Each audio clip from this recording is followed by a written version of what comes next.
बिस्मिल्लाहिर्रहमानिर्रहीम, अस्सलाम वालेकुम। मैं हूं मोहम्मद इशफाक अंसारी एडवोकेट और आप देख रहे हैं मेरा सोशल मीडिया चैनल। आज हमने बात करनी है कि पंजाब लेवल पर सरकारी मुलाजमीन जो जितने काम कर रहे हैं, सरकारी सतह पर काम कर रहे हैं, और उनके लिए गवर्नमेंट ऑफ पंजाब की तरफ से जो रिलीफ है, जैसे ही कोई रिलीफ सामने आता है मेरी कोशिश होती है कि तमाम मुलाजमीन तक ये बात पहुँचाई जाए।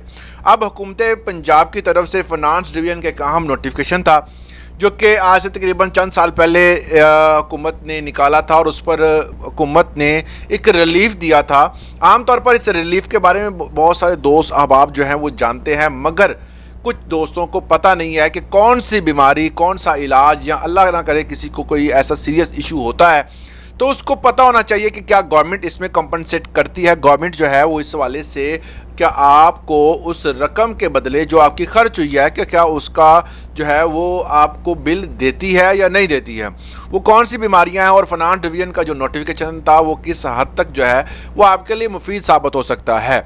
इस पर आज की वीडियो में हमने डिटेल से बात करनी है। अगर आप मेरे चैनल पे नए हैं तो इसको सब्सक्राइब करें, ब्लैक कलर का जो सब्सक्राइब का बटन इसको दबा लें ताकि फ्यूचर में आने वाली वीडियोस जो हैं वो आपको मिलती रहें। तो इसमें मैं आपको बता दूं कि हुकूमत पंजाब फाइनेंस डिपार्टमेंट ने 3 दिसंबर 2012 को इंतहाई अहम नोटिफिकेशन जारी करते हुए मेडिकल अखराजात की रीइंबर्समेंट मतलब वापसी के बारे में बड़ा फैसला किया था। उन्होंने कहा था कि ये बीमारियां बताई थी और उसमें होने वाला खर्चा बताया था कि ये टिपिकल जो हैं वो बीमारियां हैं जिन पर हुकूमत कंपनसेट करेगी।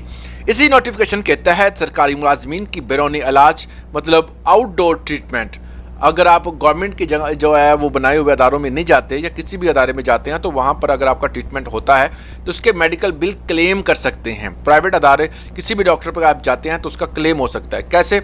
मखसूस बीमारियों की फहरिस्त मौजूद है, किन बीमारियों पर मेडिकल की बिल की सहूलत आपको मैसर होती है। दिल, फेफड़ों और खून की बीमारियां, किसी भी अनीमिया हो सकता है, या अल्लाह ना करे किसी को ऐसा इशू होता है, खून की कमी होती है, दिल का कोई आर्जा होता है जिसमें बाईपास, जिसमें स्टंट का पड़ना, इधर अदर्स जो इतने भी जो है वो सीरियस इश्यूज़, कैंसर और दीगर दायमी बीमारियां जो कि हमेशा रहने वाली बीमारियां होती हैं उनके बारे में। इसके साथ साथ उन्होंने कहा है कि गुर्दों की बीमारियां और डायलिसिस और ट्रांसप्लांट, जिसके डायलिसिस होते हैं वो भी पैसे ले सकता है, ट्रांसप्लांट होता है तो उसके लिए भी हुकूमत कंपनसेट करती है। गुर्दों की बीमारियां और डायलिसिस के साथ साथ जहनी असाबी अमराज और फालज और मिर्गी का भी इलाज अगर आप करवा रहे हैं तो उसके लिए भी हुकूमत पैसे देगी। हेपेटाइटिस, टीबी, टेटनस और दीगर इन्फेक्शंस, शुगर, थैलेसीमिया और दीगर जो बीमारियां हैं जो वरासती हो सकती हैं या कोई और अदर बीमारियां जो हैं वो भी इसमें शामिल हैं। जल्द की बीमारी और अदर जो है वो टिश्यूज़ ब्रेक और मतलब स्किन की जो बीमारियां वो इसमें शामिल हैं। हड्डियां और जलने, गोली लगने और धमाके और सर की चोटें जो हैं वो भी इसमें शामिल हैं।